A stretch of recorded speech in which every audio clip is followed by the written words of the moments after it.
বলেন তো ফুল কার না পছন্দ, আর সেটা যদি হয় এরকম গোলাপি কালারের ফুলের রাজ্য, তাহলে কেমন লাগে? হ্যাঁ, এটাই আমি এখনই বলতেছি চেরি ব্লসমের কথা। সো আমি অনেক দিন থেকেই ভাবতেছি যে চেরি ব্লসম দেখতে যাব, বাট যাওয়া হইতেছিল না। এখন যেহেতু সামার আসছে, বিভিন্ন পার্কে চেরি ব্লসম ফোটা শুরু হয়েছে। সো আমি আজকে চলে আসছি নিউ ইয়র্কের সেন্ট্রাল পার্কে চেরি ব্লসম দেখতে। অনেক মানুষ আসছে শুধু এই চেরি ব্লসম দেখার জন্যই।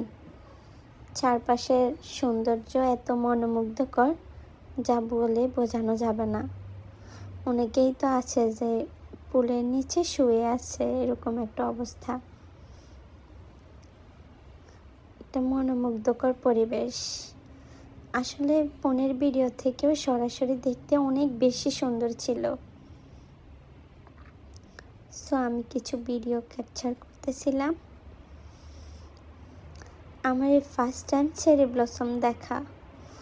আমার তো মনে চাইতেছিল না যে এখান থেকে আসি।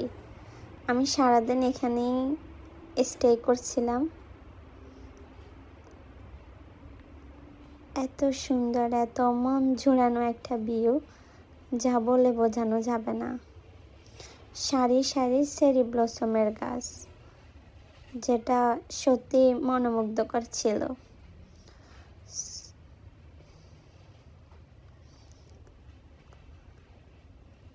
এই যে আমি হেঁটে হেঁটে ভিডিও করতেছি, চারদিকে শুধু চেরি ব্লসম আর চেরি ব্লসম।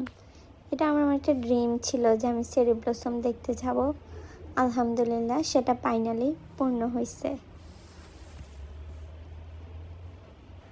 আপনারা কে কে চেরি ব্লসম দেখছেন বা দেখতে গেছেন আমাকে কমেন্টস করে জানাবেন। তারপরে যে সেন্ট্রাল পার্কের মিডলে একটা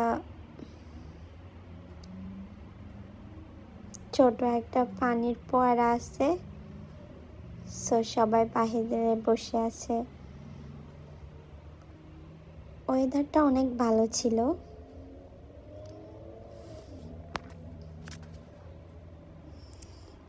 ওই যে এখানে আবার একজনে গিটার নিয়ে গান বাজিয়ে সবাইকে শোনাইতেছে গান।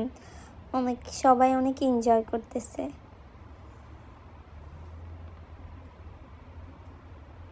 It was a beautiful day for me.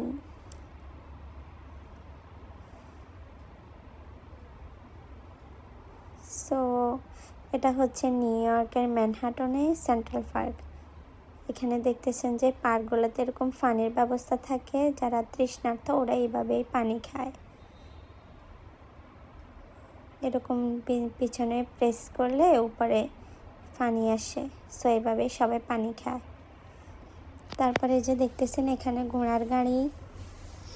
এখানে ঘোড়ার গাড়িতে উঠতে গেলে $63, অলমোস্ট 7,000 টাকা পে করতে হয় 30 মিনিটের জন্য। ওই যে ওখান দিয়ে একটা রিক্সা দেখা গেছে। রিক্সা হচ্ছে বাংলাদেশের একটা ঐতিহ্য, দেখে তো আমার মনে হচ্ছে দেশে চলে যাইতে। অনেক ভালো লাগতেছিল। এই যে রিক্সা, নতুন নতুন ঘোড়ার গাড়িগুলোও অনেক সুন্দর ছিল। এটাও সেন্ট্রাল পার্কের একটা ভিউ। বাই।